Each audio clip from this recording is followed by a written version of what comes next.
Picture this, a large, luxurious hall, decorated for an important family event. Everyone is waiting for the star of the evening, a famous ballerina, whom everyone is used to seeing on stage. But when another girl comes on stage, a young, dark-skinned ballerina, the hall falls silent. The guests are shocked. The family begins to whisper. Discontent grows, and the air is tense. They clearly did not expect to see her. But what will happen next? Will she live up to their expectations or destroy their preconceived notions with her talent? By the way, write in the comments where you are watching this video from now. The ballerina stood in the center of the stage, feeling the eyes on her, full of prejudice and displeasure. She could hear their whispers, as if every word was spoken into a microphone. Some guests even frowned openly, others turned away, and the head of the family who had ordered this performance looked irritated. It seemed that everyone was sure that her place here was wrong. But she was used to it. Her entire journey had been filled with moments like this: prejudiced glances, hidden ridicule, doubts about her abilities just because of the color of her skin. And today, she was ready to prove that her talent surpassed all stereotypes. The orchestra began to play. The first notes of the melody penetrated the silence of the hall, and she began to dance. Her movements were light, graceful, with such passion and precision that with each second the tension in the hall was replaced by confusion. People whose faces at first expressed contempt began to look more attentively. Among the guests were those who had always judged people by their appearance, by their race. It was unthinkable to them that a person who did not fit their ideals could be just as talented, if not more so. But now their habitual beliefs were being tested. Every movement the ballerina made seemed magical, as if the air around her became softer, obeying her dance. Her flexibility and grace attracted the gaze of even the most implacable skeptics. But the more perfect her pirouettes, the more tension grew among those who had come here with certain expectations and preconceived notions. The head of the family, Mr. Hudson, was literally shaking with rage. This was his event, his family tradition. They invited a famous white dancer every year, a symbol of their elite status. But to see a black ballerina here instead, it was more than just an insult to him. It seemed a violation of everything he believed to be right. He sat in the front row, gritting his teeth and glaring at the girl. He felt like her presence here was a mockery of his status, of the fact that his family and his money could dictate who was worthy of attention and who was not. His wife, Mary Hudson, sat next to him, trying not to show her dislike with a nervous smile, but her cold gaze spoke louder than any words. The guests, watching the performance, gradually began to change their emotions. Some, of course, remained in shock, but more and more people were enchanted by her art. Even those who initially turned away now looked at the stage again, unable to tear their eyes away from her movement. It seemed that her body, her dance, a language that knew no racial boundaries, but only the pure beauty of art. But not everyone was ready to admit it. At the back of the room sat Mr. Hudson's brother, Richard, even more conservative and prejudiced. He whispered loudly to his neighbor, speaking so that everyone around him could hear. "I don't understand how they could allow this. In our time, such things are simply unacceptable. Look at her. She doesn't fit into our society at all." The neighbor nodded, his face expressing complete agreement. These words, like poison, began to spread through the room, finding support among those who were not ready to accept the changes. But the ballerina continued to dance, her body telling a story of pain, struggle and overcoming. Each of her leaps was a symbol of how she rose above her fears, above the social barriers that had put her in her place so many times. Her dance became more and more intense, causing a contrast of emotions in the audience, from discontent to admiration.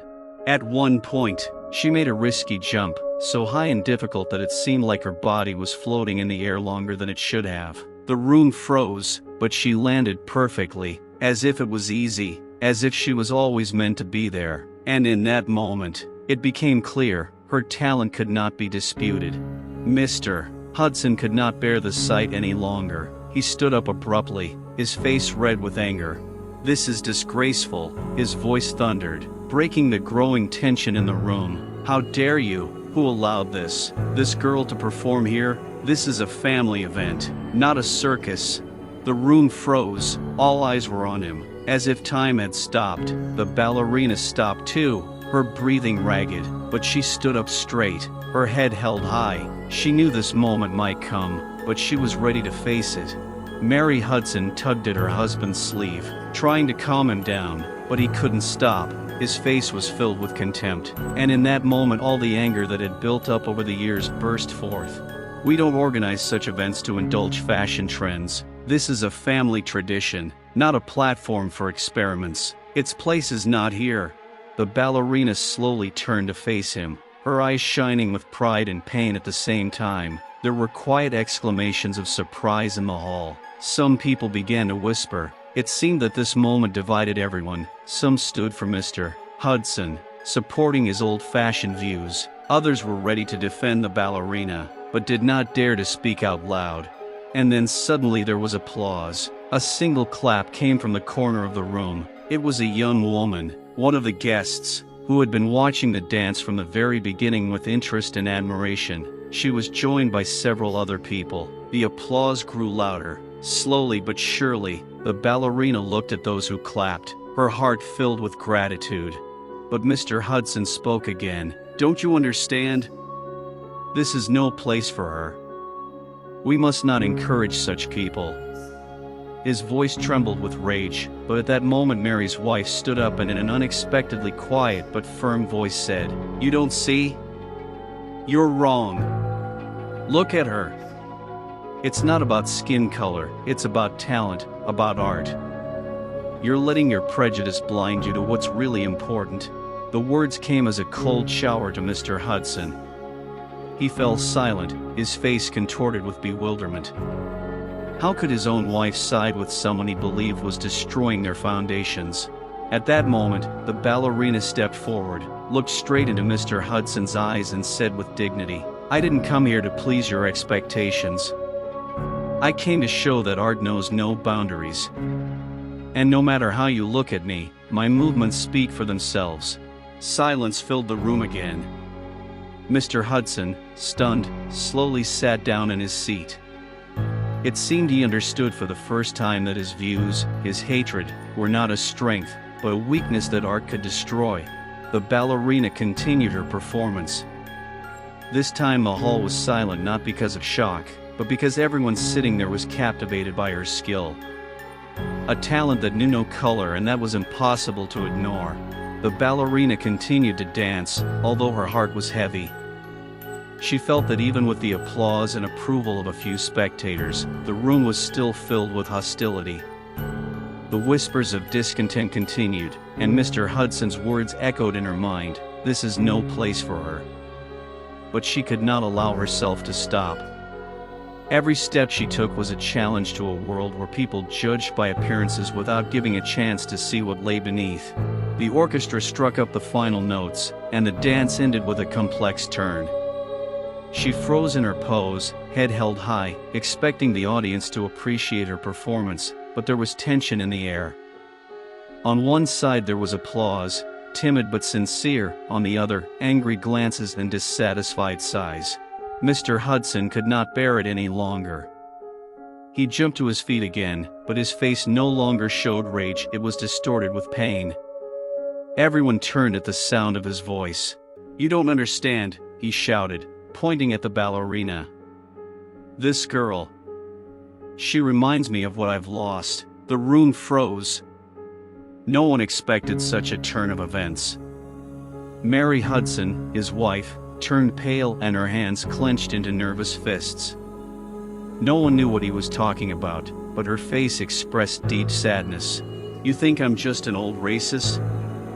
Mr. Hudson continued, his voice shaking with emotion. "But this is more than just prejudice. It's personal." The ballerina stood motionless, not understanding where this monologue was leading. She saw a pain flicker in his eyes that she could not fully understand. But something about it was familiar, that hidden tragedy that is often hidden behind masks of anger. 15 years ago, he began, his voice growing quieter, "My daughter, my little Lily. She was in love with dancing. We all saw her future in ballet.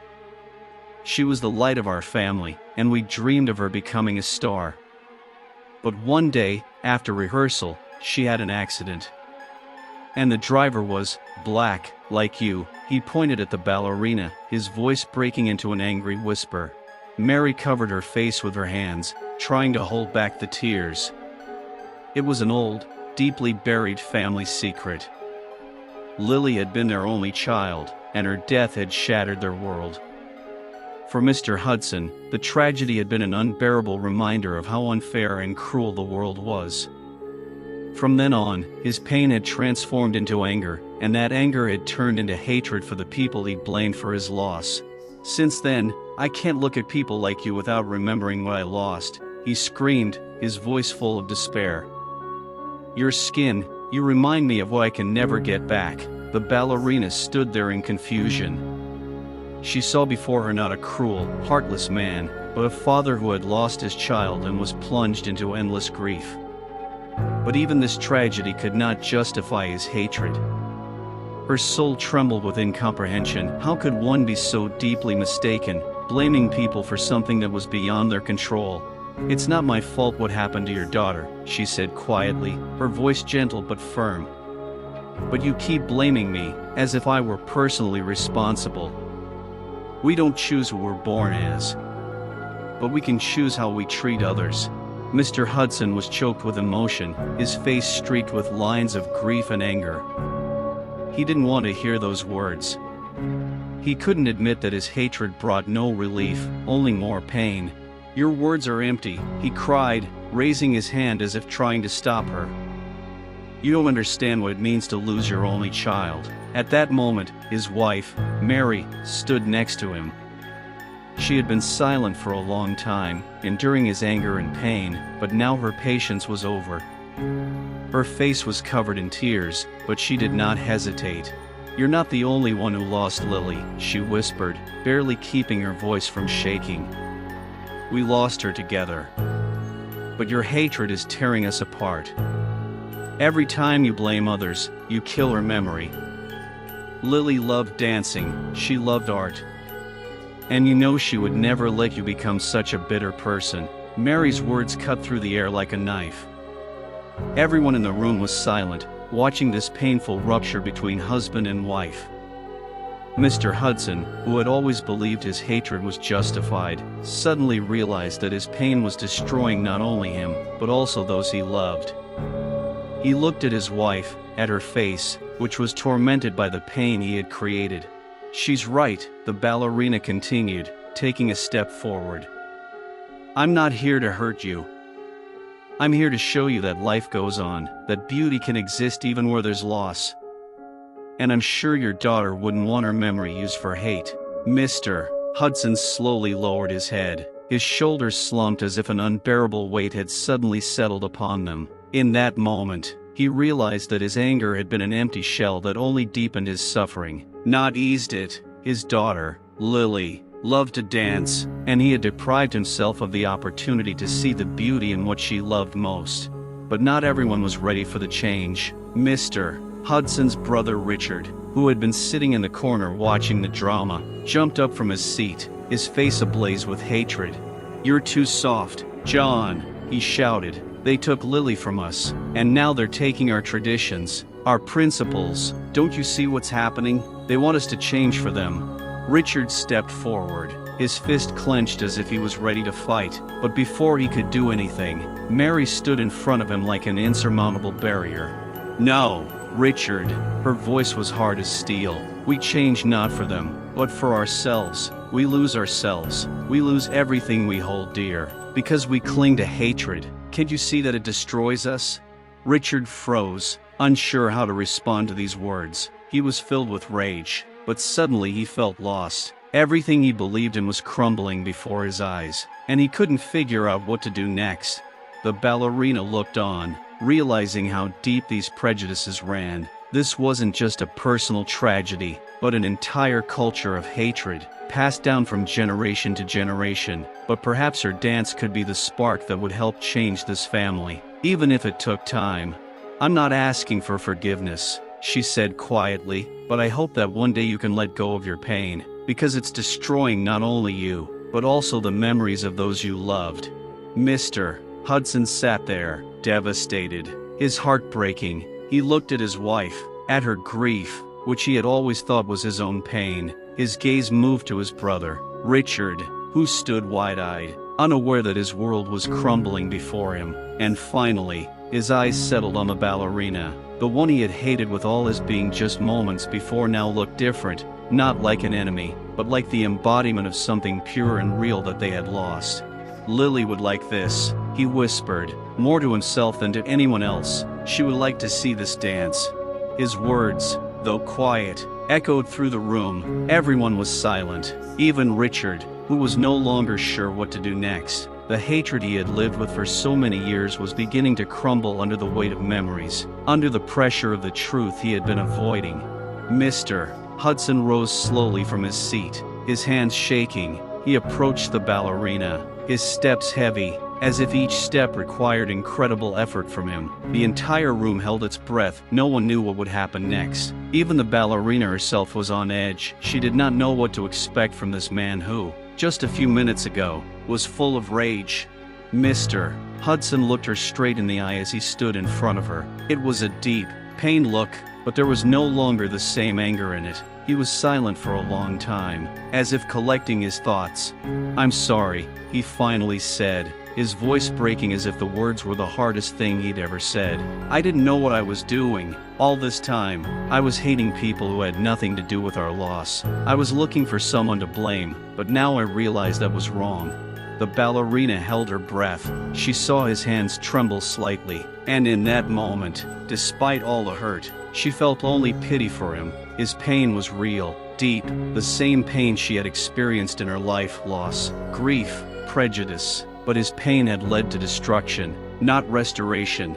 "Forgiveness isn't something that comes easy," she said quietly, but there was no anger or judgment in her voice. "But I'm not here to judge you. I'm here to show you that art and life can heal if you want it to." Mr. Hudson nodded, his eyes filling with tears he could no longer hold back. For him, this was more than just a reconciliation with the ballerina. It was a moment of inner release from all the hatred that had consumed his life since Lily's death. At that moment, Richard stood up, his face filled with confusion and bewilderment. He looked at his brother, as if expecting him to say something that would bring him back to his usual picture of the world, where someone else was to blame. But instead, John Hudson, his older brother, the man he had always considered unyielding, turned to him with a serious expression on his face.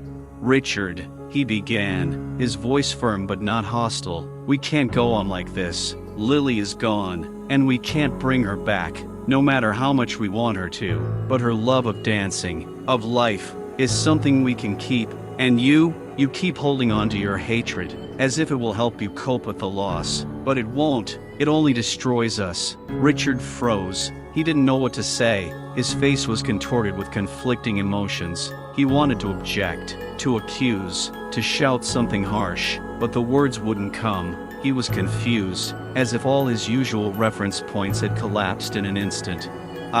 He began, but could not continue. Suddenly he felt that he could no longer look at his brother, at the ballerina, at this scene that so painfully reminded him of the past that he could not let go of. He turned and walked quickly out of the hall, leaving behind him the dull sound of a closing door. Mr. Hudson watched him go, sighing heavily. He knew that change didn't happen overnight, that his brother might never be able to come to terms with himself and the world that was changing, but that wasn't his fight anymore. Mary walked up to her husband, her eyes still wet with tears. She took his hand, and in that moment, a connection was created between them that they had long since lost. Her voice was quiet, but full of strength. "You made the right choice, John," she said, squeezing his hand. "Lily would be proud." The ballerina watched this, feeling the atmosphere in the room change. For the first time in all this time, she felt that her presence here was not in vain. Despite all the hatred and hostility she had encountered in this house, now she saw that art really did have the power to change people, to heal their souls. It was slow, painful, but it was happening. As she bowed and began to leave the stage, there was an unexpectedly loud round of applause. One by one, the guests began to stand and applaud her. Not all of them, some were still sitting in their chairs, arms crossed, facing away. as if nothing had changed, but most were standing. It was a victory, if not an absolute one, but still an important one. As she left the room, the ballerina paused for a moment to breathe in the fresh air of the night. She knew that this day had changed not only her life, but the lives of those inside. Yes, racism and prejudice are not something that can be eradicated overnight, but in that moment, she felt that something had changed. Even if it was a small step, it was a step in the right direction. She looked up at the stars, quietly whispering to herself, "Thank you, Lily. This is for you." The ballerina stepped out into the fresh air and stood by the door, trying to catch her breath. Everything that had happened in the last few hours seemed like a heavy dream from which she could not wake up. She hoped that this was the final point in this drama, but something inside told her that this was only the beginning. There was silence all around, and only the soft rustling of the trees reminded her that the world outside this house continued to move. Suddenly, footsteps were heard. She looked back and saw Richard walking quickly out of the house. He seemed even more furious than before, his face twisted in a grimace of anger.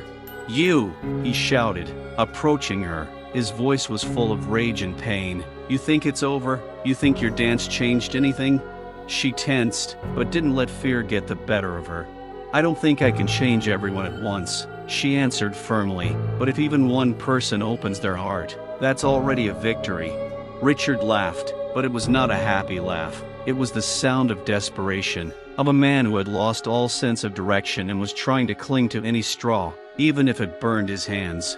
"Open your heart," he said with disdain. "You don't understand what we've lost. Lily was everything to us. And you, with your ostentatious kindness and art, try to calm us down, as if that were enough." The ballerina tried to maintain her composure. She knew Richard was too deep in his pain to see anything else, but his hatred seemed even more destructive than his brother's. "I'm not trying to comfort you," she said, looking him straight in the eye. "I'm trying to show you that we can find the light, even when it seems like there is none. Your pain is real, and I respect it, but hatred won't bring your sister back." "Hate is all I have left," Richard said sharply. "And you know what? I'm not going to let you and your kind ruin what was dear to our family. You don't belong here, and don't think that everyone in this house has accepted you. You're just a temporary irritant." He came even closer, and his cold gaze made her tense. "What are you going to do?" she asked, trying to speak calmly, although everything inside was clenched with tension. "Do it?" Richard smirked, but there was more than just contempt in his eyes. "I already did it." Before she could understand what he meant, the door of the house swung open and Mary Hudson appeared on the threshold, holding a telephone in her hand. "Are you crazy, Richard?" she screamed. "I heard everything. You just called them, didn't you?" Richard turned to face her, and his expression changed. He now looked confused, as if he hadn't expected his actions to be revealed so quickly. "You don't understand, Mary," he began to justify himself. "I did this for us. These people can't just come into our lives and change them. Someone has to fight back." The ballerina felt a chill run down her spine. Someone? Who had he summoned? Someone had to fight back? Mary stepped forward, her face twisted with rage and fear. "You called those bandits. Richard, you decided to commit violence in front of everyone. Even John." Her voice shook, but it was anger that she could no longer contain. "You were ready to destroy everything, just to preserve your hatred?" "I didn't call anyone," he lied, but his voice gave him away.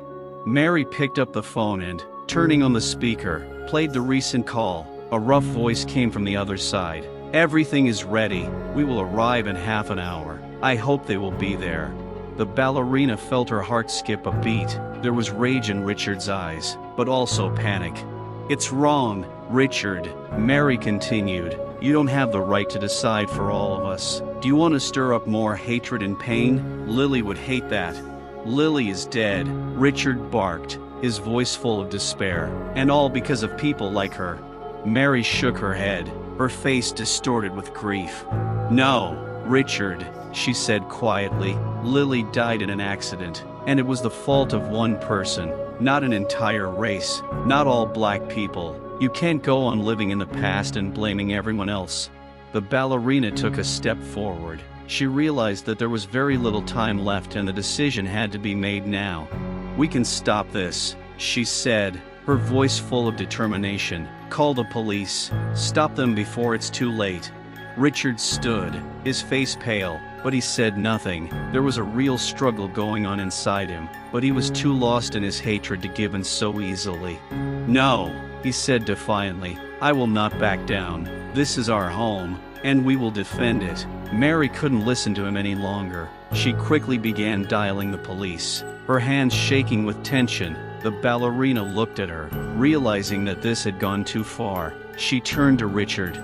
"Your sister deserves better," she said, looking him straight in the eye. "You're insulting her memory by doing this."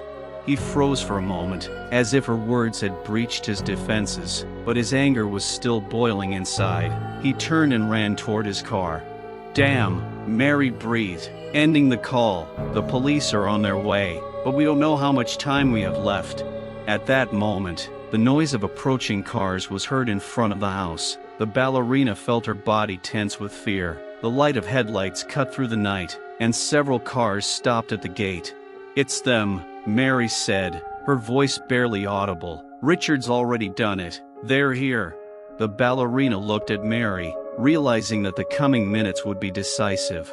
The sound of approaching cars pierced the stillness of the night like a warning of impending disaster. The ballerina stood tense, her heart pounding like a drum in her chest. She knew that time was running out, and something had to happen, something that would change everything, something that would prevent the inevitable collision. Richard had escaped, but he had left behind a trail of destruction that he had caused.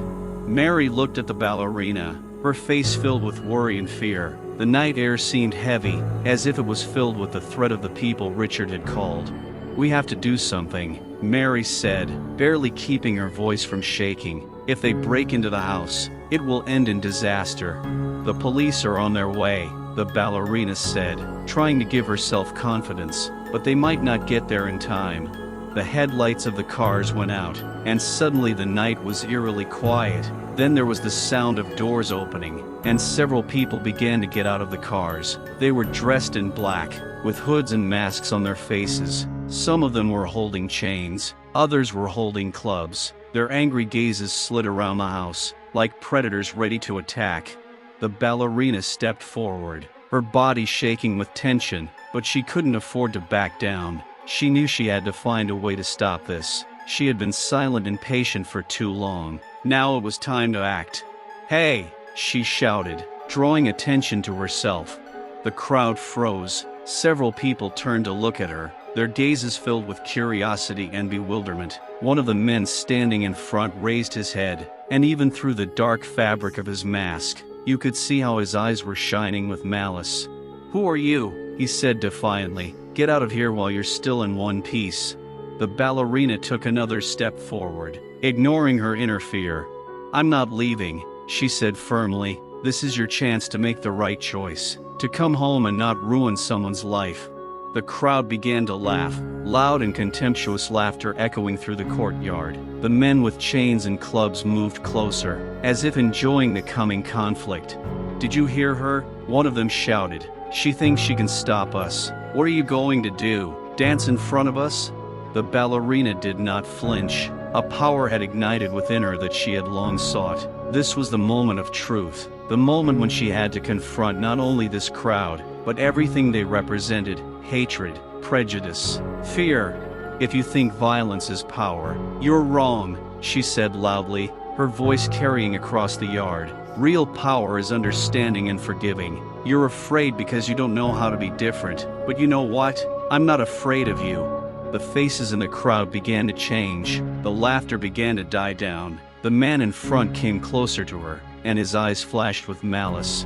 "You have no idea what we can do," he hissed. "Richard called us, and we're not here to talk." Mary suddenly jumped forward, holding her phone and quickly searching for something on it. "I just spoke to the police," she said loudly, standing next to the ballerina. "They're on their way. If you don't leave now, you'll be arrested for this assault." The man froze for a moment, his gaze darting toward the car as if he were looking for an exit, but then he raised his hand and waved to his men. I don't give a damn about the police, he said. We'll finish quickly and leave. They moved forward, and the ballerina felt her fear rising again, but she did not allow herself to waver. But suddenly something happened. The door of the house swung open with a bang, and John Hudson appeared on the threshold. His face was stern, but his eyes were determined. "Stop!" he shouted. "No one will do anything like that here." The crowd froze. Even those who were ready to rush into the attack suddenly stopped. John stepped forward, standing between the crowd and the house, protecting his guests and family. "I am John Hudson," he continued, his voice full of confidence. "This is my home, and I will not allow you to commit lawlessness here. My brother made a mistake in calling you, but you will make an even greater mistake if you continue on this path." The masked man, the one who was the leader, stepped closer, his gaze narrowing. "You called us, John, and now you're trying to stop us?" "No," John answered firmly. "My brother, Richard, called you. He was wrong, and I was wrong, too, for many years, but no more. We no longer live in a world of hate." The crowd began to make noise, some whispering, some grumbling, but most of them froze, clearly unsure of what to do next. The ballerina looked at John, his presence suddenly giving her hope. "You think violence will solve your problems?" John continued, his voice confident and loud. "But in reality, it will only destroy you. You were doing the same thing you have been doing all these years. Your hatred is blind, and it will eat you up from the inside. I know this because I was like that myself." The masked man tensed, his hand twitching towards the chain, but John continued speaking, not giving him a chance to interrupt. "But I have lost too much to continue down this path. I lost my daughter, and it was the greatest pain of my life. But this pain does not give me the right to destroy other people's lives, and neither do you." Suddenly Richard appeared from around the corner of the house, his face red with anger, but his eyes were confused. He wanted to say something, but when he saw his brother, he stopped. "You betrayed us, John," he growled. "You choose her side over your family?" "I choose the future, Richard," John replied. "I choose life, not destruction." The crowd began to disperse. The masked men looked at each other. Their confidence began to fade. The police were already approaching, and they knew it. "Let's go," the leader ordered, waving his hand at his men. "It's not worth it." They began to move away, one after another returning to their cars. The noise of engines again cut through the silence of the night, and soon the cars disappeared into the distance. The ballerina exhaled, her body finally relaxing, but her heart was still pounding with adrenaline. John Hudson looked at her, and in his eyes she saw something new: gratitude. "Thank you," he said quietly, coming closer. "You saved this evening, and maybe not only this evening." She nodded, feeling tears welling up in her eyes. "We all did it," she replied. "It was our collective step forward." Mary, still shaking with emotion, came up to them and hugged her husband. Her eyes were shining with tears, but they were tears of relief. "Maybe now we can start with a clean slate," she said, looking at her husband and the ballerina. John looked at the ballerina with a soft smile and nodded. "Yes, I think we can." After the cars had driven away, leaving behind clouds of dust and the faint roar of their engines, there was a deafening silence. The ballerina stood there, her heart still not back to its normal rhythm. For a moment, she thought it was really over, that she could finally exhale, but something about this night kept her from relaxing, as if there was still a threat in the air. Mary and John exchanged a glance, and the tension in their faces gradually gave way to relief, but the ballerina still felt the inner chill gripping her body. Something was wrong, something important was eluding her. "I think this is the end," Mary said quietly, looking at her husband. "I hope so," John replied, putting his arm around her shoulders. "We'll have a lot to discuss, but that can be done later." But suddenly they heard a noise from inside the house. It was muffled, like something had fallen or broken. All three froze, listening. "What is it?" Mary asked quietly, her face turning pale again. "It looks like there's someone still inside," John said anxiously. "I'll check." He took a step towards the door, but the ballerina suddenly felt a sharp alarm. She instinctively grabbed his hand, stopping him. No, wait, she said, her voice low but determined. Something's wrong here, I'd better go first. Mary opened her mouth to protest, but suddenly the door creaked again, and at that very moment, Richard appeared before them. He stood in the doorway, his face still filled with hatred, but this time it was mixed with something else, something much darker and more frightening. Do you think it's all over? His voice was ominously quiet. Do you think that with your speech and your beautiful dance you could defeat what had bound us together all these years? John tensed, ready for another outburst of aggression from his brother. Mary stepped back, instinctively pressing herself against her husband. Richard, this is madness, John said quietly but firmly. They're gone. You need to calm down and think about what you've done. It can all be fixed if... Fix it? Richard interrupted, his voice growing louder, almost hysterical. No, nothing can be fixed. You've ruined everything. Everything. She was here. Right here. What are you talking about? Mary asked, noticing the strange notes in his voice. Richard took a step back, and a wild look came into his eyes. He suddenly began to speak in a rapid, halting voice. Lily was always here. She never left. What? Mary said in horror, her eyes widening. What do you mean? Richard, what have you done? The ballerina felt her insides tighten. Something cold made her skin crawl. She looked at Richard, studying his face carefully, trying to figure out what he was hiding. You don't understand, Richard continued, his eyes full of a mad gleam. She died because of you, because of people like you. She was always against them, always hated this world. But you made me remember her, and now she's here again.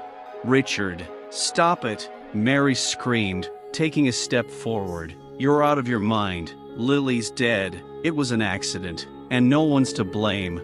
But Richard shook his head as if trying to throw off a heavy load, and suddenly his face distorted into a terrible smile. She didn't die. You don't understand. She was always with us. In this house. We just didn't see her, but she never left. John stepped forward, trying to reach his brother. Richard, he said softly, trying to calm him. You're not yourself. I know you've lost Lily, but... No, Richard interrupted, his voice full of hysterical rage. I'll show you. She's here with us. And he turned and ran back into the house, his footsteps echoing loudly in the night. There was a moment of tense silence as everyone stood there in complete bewilderment. Then the ballerina, John, and Mary rushed after him. When they entered the house, they were met by darkness and an ominous silence. Only somewhere above, they could hear Richard's footsteps, hurriedly climbing the stairs. What the hell is he up to? Mary whispered, her voice shaking. We have to stop him, John said firmly, rushing after his brother. The ballerina followed him, feeling a strange heaviness in the air. They walked up the stairs and found themselves in front of the door that led to Lily's old room. The room had been locked for many years. Ever since she had died, none of them had the courage to go in there, considering it too painful a reminder of the tragedy. But now the door was ajar. Richard stood in the middle of the room, his body hunched over and his shoulders shaking with tension. He was muttering quietly to himself, addressing an invisible interlocutor. On the walls hung old photographs of Lily, smiling, young, full of life. Richard, John said carefully, entering the room. There's no one here. Lily is dead. You have to let her go. But Richard turned around, his face distorted with horror. You're lying, he screamed. She's here. I talked to her. She said she still expects us to be together again. At that very moment, a terrible grinding noise was heard somewhere in the corner of the room. Everyone froze. The ballerina felt her heart stop. The grinding noise was repeated, as if something heavy was moving in the darkness. Mary screamed, taking a step back. What is this? Her voice trembled with fear. Richard seemed to be delirious even more. He pointed to a dark corner of the room where an old wardrobe stood. There! She's there! She's waiting for us! John walked slowly to the closet, his heart pounding in his chest. He carefully pulled on the handle and the door creaked open. There was chaos inside, old things, books, boxes, but suddenly something sparkled in the lamplight. John froze. Among the things was Lily's old diary. He had never seen it before.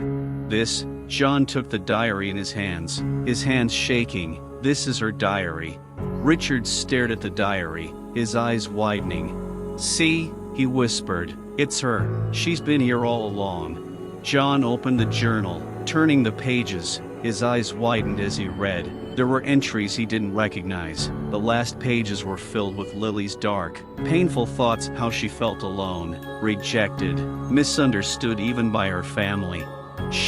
John whispered, his voice full of horror. She was deeply unhappy. I never knew, never understood. But just as John was about to close the diary, something fell out of its pages and onto the floor, an old photograph. It showed Lily and Richard, but behind them stood an unfamiliar woman, dressed in a dress from the distant past, with a sad and frightening look. Who is this? The ballerina asked, looking at the photo. Richard looked at the photograph and suddenly turned as pale as death. It's her, he whispered, fear in his eyes. She came to me every night after Lily died. It was now clear that it was not just the loss of Lily. The dark secrets of the Hudson family were beginning to surface, and this was only the beginning. The room was filled with an oppressive silence, broken only by the soft breathing of John, the ballerina, and Mary. Richard stood in the center, his face twisted in terror, his eyes full of madness darting around the room as if he were searching for someone or something in the darkness. It's her, he whispered, his voice shaking with fear. I felt her. Every time I slept, she came to me. She called me to follow her. John stared at the photograph, his mind trying to process what was happening. It was like a dark cloud was closing in on their family, and he finally realized that this wasn't just the loss of Lily. It was something bigger that had haunted them throughout their lives. Who is she, Richard? He asked, trying to sound confident but not hiding his concern. Why didn't you tell us about this before? Richard looked like a lost child again, his hands shaking and his voice growing weaker. I didn't know how to explain it. I thought it was just my fault for her death, but now I see that she won't leave me alone. You talk about her like she's a ghost, Mary said, her voice shaking. Richard, she's not. It's just your fears. But Richard didn't listen to her. He took a step towards the closet, his eyes filling with tears. She took Lily, he said, pointing to the photograph, and now she wants me. As if in response to his words, a whisper echoed through the room, hollow and muffled, like the echo of distant fear. Everyone froze, the tension in the air almost palpable. The ballerina clenched her hands into fists, her inner sense of anxiety reaching its limit. It's just your mind playing tricks on you, she said, trying to calm Richard down. Lily is dead. You have to let her go. Let go? He growled, his voice growing hysterical again. How can I let go of something that never happened? She was my sister. We were connected. At that moment, John realized that Richard was stuck between reality and his own fears. It was as if a dark force was wrapping around him, not giving him peace, not allowing him to see the true world. Richard, he began, moving closer to his brother. I can't imagine how you feel, but we have to get this over with. We have to close this chapter. Close? Richard interrupted, his voice a whisper, full of despair. You don't understand. I can't close what happened between us. I can't live with this pain. The ballerina felt her own heart breaking at what was happening. She knew they were on the brink of something terrible, and their only way out was to deal with the ghosts that tormented Richard. What if Lily really is with us? She said, trying to get out of the darkness. Maybe she doesn't want you to suffer. Maybe she wants you to find peace. Richard suddenly froze, his eyes shining with sudden realization, as if someone was showing him the way out of the darkness. She would want me to be happy, he whispered, his voice shaking as if he was waking up from a long sleep. But how can I be happy when I've lost her? You must not lose yourself to this grief, the ballerina said, her voice softening. Let it go, and you can begin a new life. At that moment, the strange whispers were heard in the room again, but now they sounded different. They were words full of tenderness and love. They came from somewhere deep inside, and all three froze, listening. Richard was heard in the air, as if someone was calling him from afar. His face contorted with fear and he took a step back. Lily? His voice trembled. Are you here? The ballerina looked at him, her heart beating in unison with his anxiety. She realized that this ghostly connection was more than just a memory. It was love, it was pain, it was life that did not want to leave its owner. "Richard," she said, holding out her hand as if to touch his grief. "This is your chance." But Richard was already in another world, a world of memories. When he was with Lily, his mind, burdened with the weight of loss, was slowly sinking into that very dark abyss from which there was no return. "Richard," John shouted, his voice urgent, full of passion. "Focus on the present. We're here. We're with you." "I can't," Richard cried, his voice turning into a groan. "She's calling me. I can't refuse her." "It's not Lily. It's your fear," Mary screamed, her eyes filling with tears. "Don't let it consume you." But at that moment, the old diary that John was holding suddenly opened on its own, and the pages began to turn in front of everyone's eyes, as if an invisible force was trying to free what was sealed inside. Richard froze, and a sinister laugh filled the room. There was a menace in the air that no one could ignore. This wasn't just a memory, it was something else dark, sinister, evil. "You can't escape, Richard," came that strange voice again. "She belongs to us, just like you do." And just as Richard tried to take a step back, the room began to shake and the floor began to tremble. The lights flickered and for a moment it seemed as if the world around them would fall apart. "We have to go," the ballerina screamed, her instincts telling her that they shouldn't stay here. But at this time, Richard, as if losing the rest of his mind, clung to the diary as if it was the only thing keeping him afloat. "No, I won't let her go," he screamed, his voice full of madness. And at that moment the doors of the room burst open with a bang, and a woman in white stood on the threshold. Her long hair fell to her shoulders, and her face was darkened by sadness and light. It was Lily, her ghostly image, not quite material, but still clear. "Richard," she whispered, and her voice was voluptuous, like the wind rushing from a distant land. "Don't be afraid. I've come to help you." Richard froze, his eyes filling with tears. "Lily," he whispered, and his voice was filled with wild love, and grief, and fear. "You're not alone," she continued, her eyes shining with tears. "I've always been with you, but you have to let me go so I can go." Richard slowly raised his hand, his gaze clearing for a moment. I don't know if I can do this," he said, his voice shaking. "I can't live without you. You have to. I don't want you to suffer because of me. I want you to live. Let me go, and you will be free." The moment he looked at her, all the memories of bitterness and hatred began to blur. A feeling arose in his heart that he had been avoiding for so long. Hope. "Lily," he said, his voice growing louder. "I love you, but I can't leave all this behind."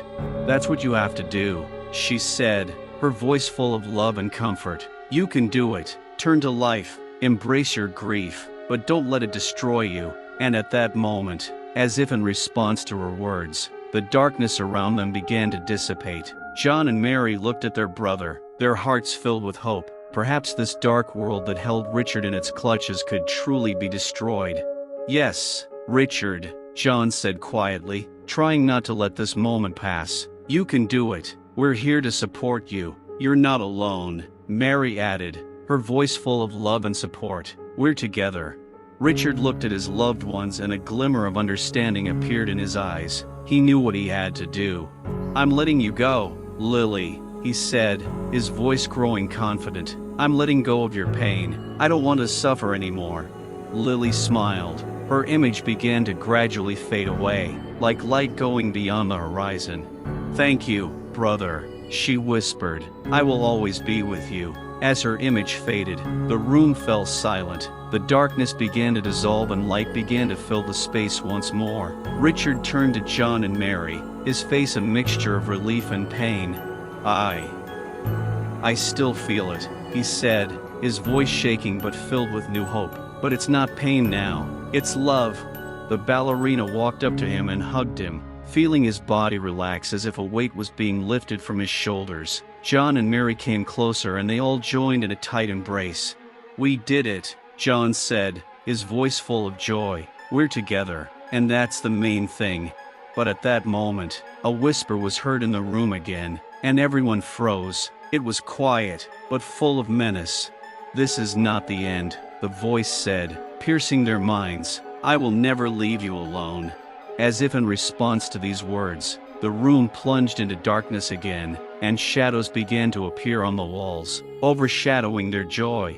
"We have to go," the ballerina said, her voice full of determination, "but this is just the beginning." They ran from the room, their hearts pounding with fear and excitement. They knew that this horror, this dark force that was haunting them, had to be fought, and that they had to do it together. The dark secrets of their family continued to haunt them, but now they had a light to show them the way, and they were ready to confront this dark past. Their fight was just beginning. Richard, John and Mary ran out of the room, leaving behind that dark atmosphere of fear and confusion. Each of them felt their hearts pounding with tension. They knew that the fight against the ghosts of the past was not over, and now that the shadow of their family history had reared its head again, they had to face what was hidden in their past. The entire walk out of the house reminded them of the misfortunes that had plagued their family over the years, but they were especially haunted by memories of racism they thought was a thing of the past. They remembered childhood experiences of prejudice and hatred. Each experience had an increasing impact, and now it all came to the surface like dark clouds over a stormy sea. Mary was the first to break the silence. "We have to talk about what happened," she said, stopping on the landing. "We can't bury our heads in the sand any longer." "What are you talking about?" John asked, still overcome with fear. "About our heritage, about how racism has scarred our family without even being obvious," she answered, her voice confident but weak at the same time. "It was a long time ago," Richard said, his voice shaking with fatigue. "We can't change it, but we can understand this." Mary cried, "We have to figure out what's going on. These aren't just ghosts. This is part of our history." At that moment, a sound was heard in the house, the creaking of floorboards that no one was supposed to hear. The three of them froze, listening. Mary suddenly remembered how, as children, she and Richard had played hide-and-seek, hiding from what they thought was an old house full of secret corners and twisting passages. But now this house reminded them not only of childhood games, but also of the dark secrets hidden within its walls. "Who's there?" Mary whispered, her heart beating faster. Suddenly, a familiar face appeared from the darkness. It was Lily, their sister, but her eyes were full of sadness and pain. "You don't understand," she said, her voice hoarse. "You have to understand why this is happening." "Lily?" Richard asked, surprised. You're dead." "Dead to you," she said, her voice growing sharper. "But my memory, my story, lives on in each of you, and that story is not just your loss. It is the dark secrets you do not want to see." Richard and John, unable to take their eyes off their sister, began to realize that Lily might not just be a ghost, but a symbol of their shared suffering that they had never recognized. "Lily, what do you mean?" John asked, his voice shaking. "I'm talking about racism, about the prejudice that eats away at you from the inside. It's not just fear, it's a constant pain that affects each of us. I've lived through it, and so have you. But we can't change what happened," Richard said, his voice growing quieter. "You can change the way you perceive it," Lily replied, her eyes sparkling. "You can free yourself from this burden." In that moment, Richard remembered how he had been rejected from the team at school, how he had been rejected because of the color of his skin. Every moment, every insult became part of his existence, and he realized that these were not just childhood experiences, they were a reflection of the deep prejudice that existed in their society. "We have to be stronger than them," Mary said, determination in her voice. "We can't let them break us." "You're right," John nodded. "We have to tell this story. We have to do it for Lily, for everyone who suffered." And as they said this, Richard felt a new spark light up inside him. He knew that now that they were beginning to understand their history, they could free themselves from its shackles. "But how do we do that?" he asked, looking around at his loved ones. "How can we change something that is so deeply ingrained?" "We'll start with ourselves," Mary said, and there was confidence in her voice. "We'll share our stories. We'll talk about what happened. We have to say it out loud." The next morning, Richard, John, and Mary decided to meet with their local community to discuss racism and its impact on their lives. They knew it would be difficult, but they knew they needed to share their truth. When they arrived at the local center, a crowd was already gathering and Richard felt his heart pounding. He was filled with fear and uncertainty, but at the same time he felt supported by his loved ones. "Hello," he began when it was his turn to speak. "We're here to share our story. This is the story of our family and our suffering. We suffered a lot of pain because of bias and racism, and this is more than just a personal loss. This is about all of us." The crowd fell silent and Richard felt excitement growing in his chest. "We have to come together and talk about what's happening," he continued, feeling the words flow from his heart. "We can't stay silent any longer."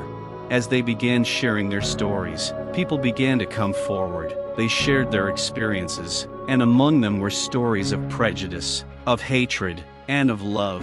Each person who came to the meeting opened their soul, and it became a real catharsis.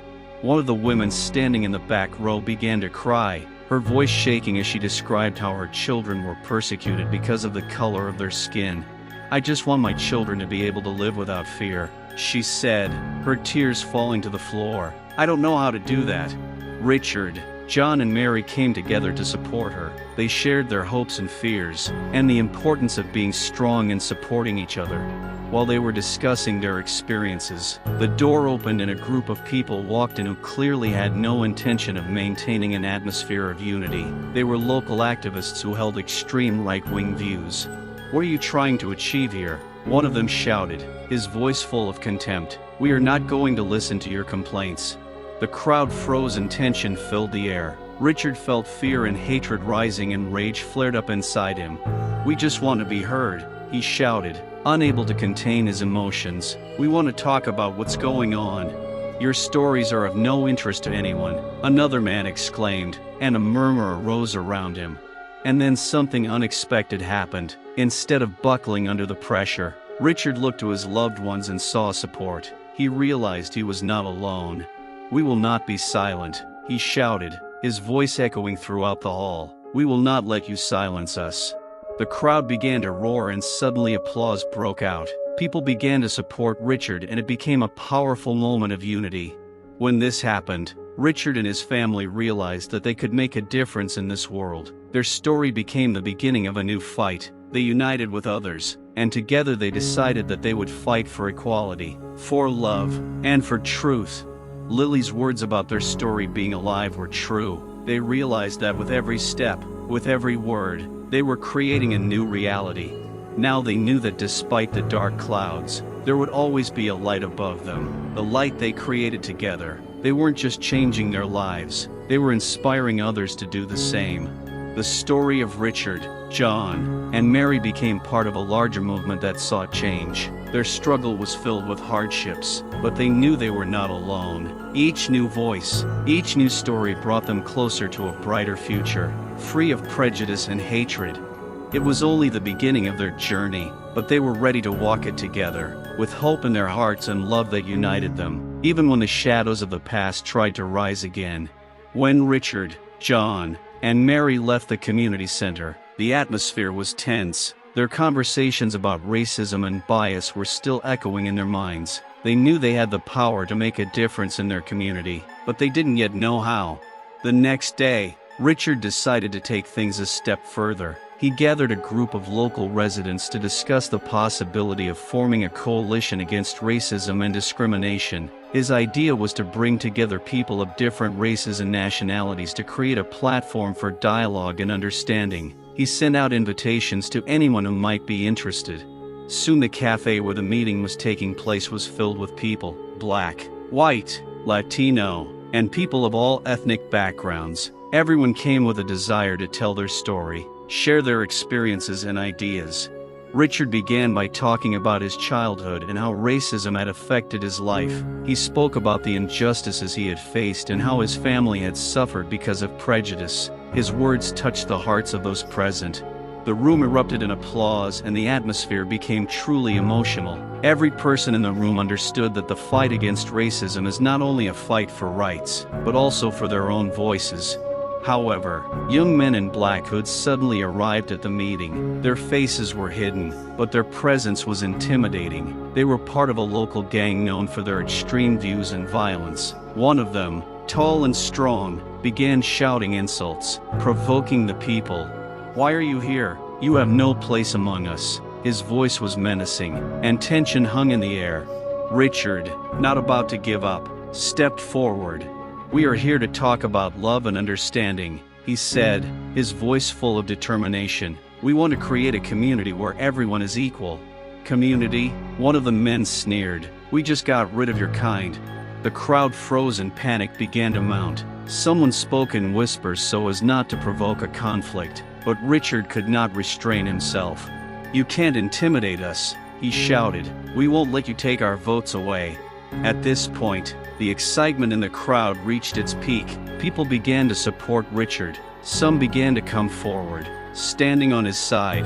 But the opponents were not going to give in. One of them threw a bottle in Richard's direction, and the crowd screamed. This was the beginning of the riots. Mary, noticing that the situation was becoming dangerous, rushed to her brother. "Richard, we have to go. It's too dangerous," she screamed. But Richard, blinded by determination, remained where he was. "No, Mary, we can't back down. This is important." Meanwhile, in the chaos, one of the men standing in the room decided to intervene. It was Fred, a local businessman who had been the victim of racism more than once, but had always tried to ignore it. Now he could no longer remain silent. "Get out of here," he shouted, standing up for the people who were striving for change. "We will not let you destroy what we are creating."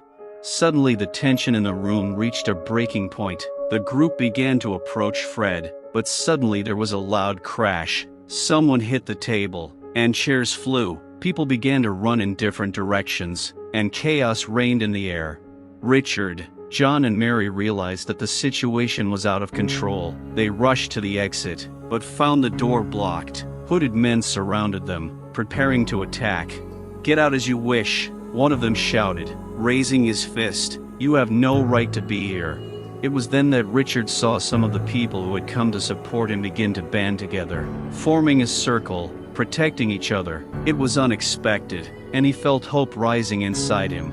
"We must stand together," he shouted, and his voice echoed like thunder throughout the room. The crowd responded and they began to form a chain, protecting each other from their attackers. Together they became stronger. Richard looked at John and Mary and they nodded to each other, realizing that together they could face fear. But suddenly there was a sharp sound. Someone fired a shot into the air. The hooded men stood frozen, and everything froze. It was a decisive moment. Richard looked around and saw a policeman who was acting wary. "Calm down," he said, his voice sharp. "No violence." The people in the room froze, and Richard felt the tension begin to build again.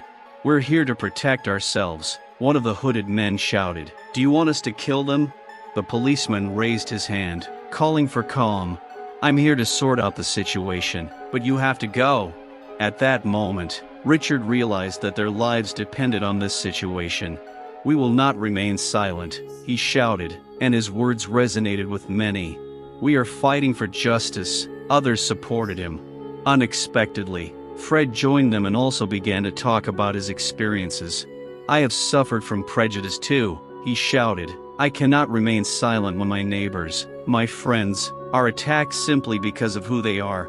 Fred's words inspired the others, and soon their voices merged into a powerful choir, resounding loudly in the space. It was the unification they had been waiting for so long. Richard, looking at this unity, realized that they were not only fighting for themselves, but also creating a new future for their community. He knew that many challenges lay ahead, but now they were ready for it. At that moment, they realized that even in the darkest moments, their story could become a light. It was a fight not only for them, but for those who would come after them. With these thoughts, they left the cafe, determined to continue fighting. Their voices were now stronger than ever, and they knew that together they could overcome any obstacle. As Richard and his group left the cafe, the door closed behind them and they felt the fresh air blow on their faces, but the fear they had felt inside had left an unforgettable mark. Loud screams and hatred still rang in their ears, and even though they had left the hall, the fight had only just begun. The people who had supported Richard began to gather around him. Each new face that joined them added confidence and strength. It was a real unification. They understood that the time had come to act, and finally they were able to find a common language. Richard, seeing the tension growing in the group, decided to take the initiative.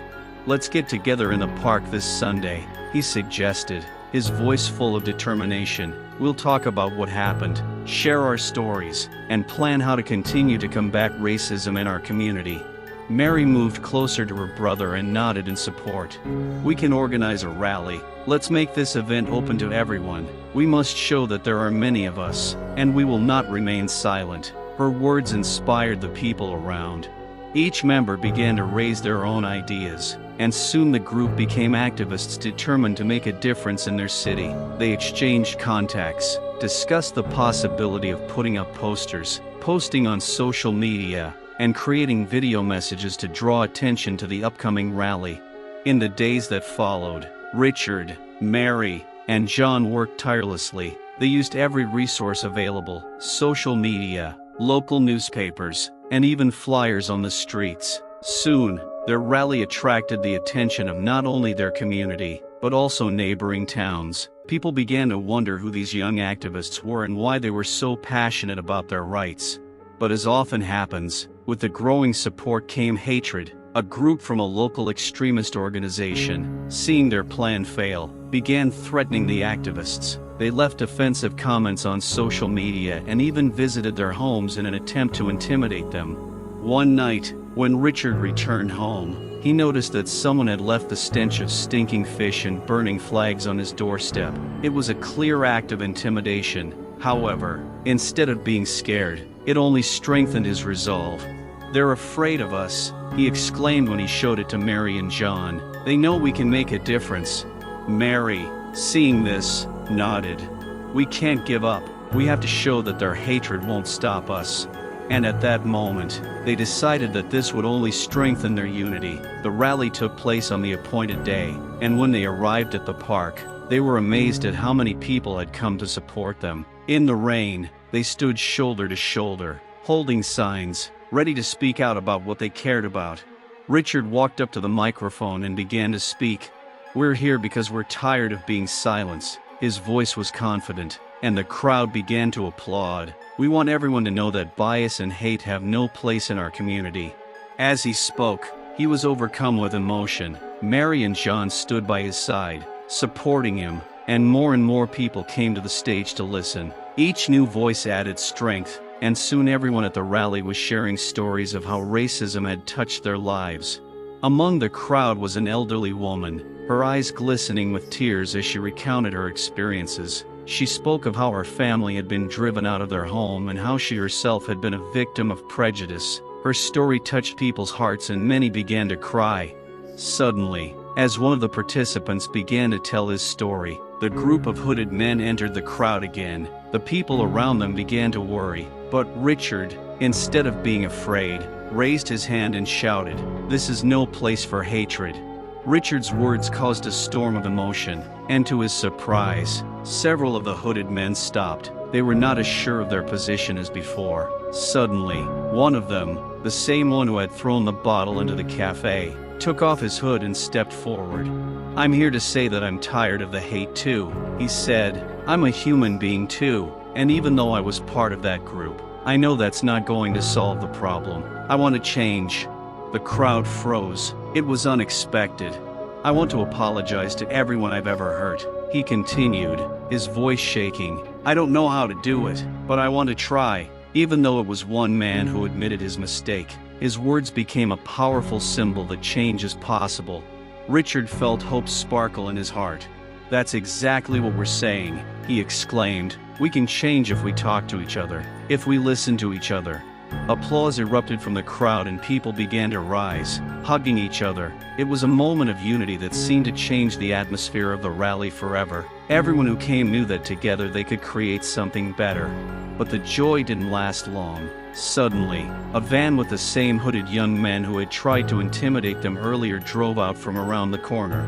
"We can't let this happen," One of them shouted, his voice threatening, "You have no right to be here." The entire park suddenly became tense. People began to panic, and Richard, seeing that the situation was getting out of control again, raised his hand.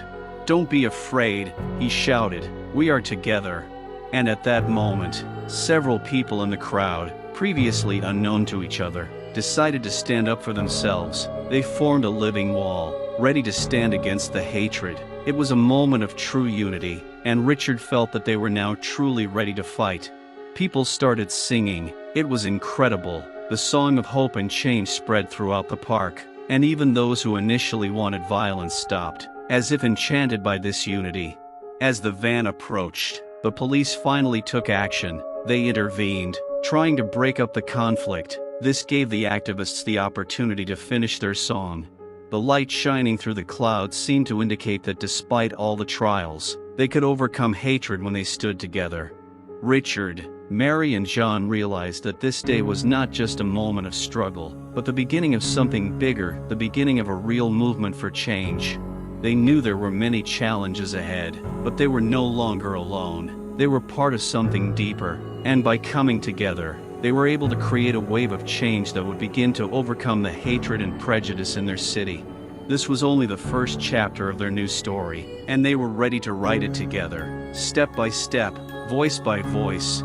It had been several months since Richard, Mary, and John had held their first rally in the park. Since that day, they had not only strengthened their community ties, but had also begun a real fight for justice and equality. They knew that change would take time and effort, but each step forward filled them with hope.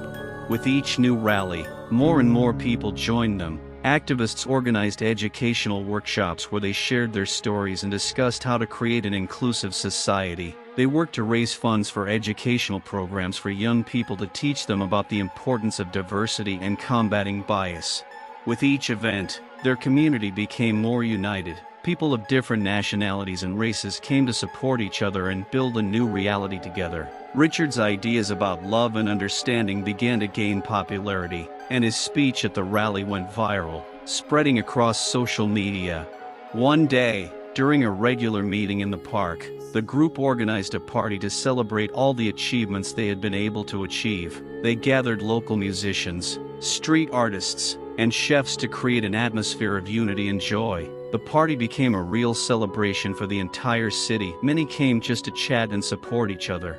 At the celebration, Richard took the microphone to address the crowd. "We are here not only to celebrate what we have achieved, but also to remember how far we have come," he said, his voice inspiring. "We have proven that we can unite to stand against hatred and prejudice. Together, we are stronger than ever." The crowd roared in approval. "Let's continue this fight, but with love and respect for each other. We can create the future we dream of."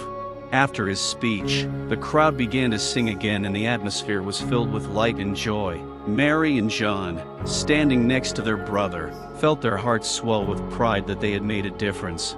Suddenly, a woman with glowing eyes approached them. It was the same old lady who shared her story at the rally. She hugged Richard and said, "You changed my life. I never thought I could believe in people again and that we can live in peace. Thank you."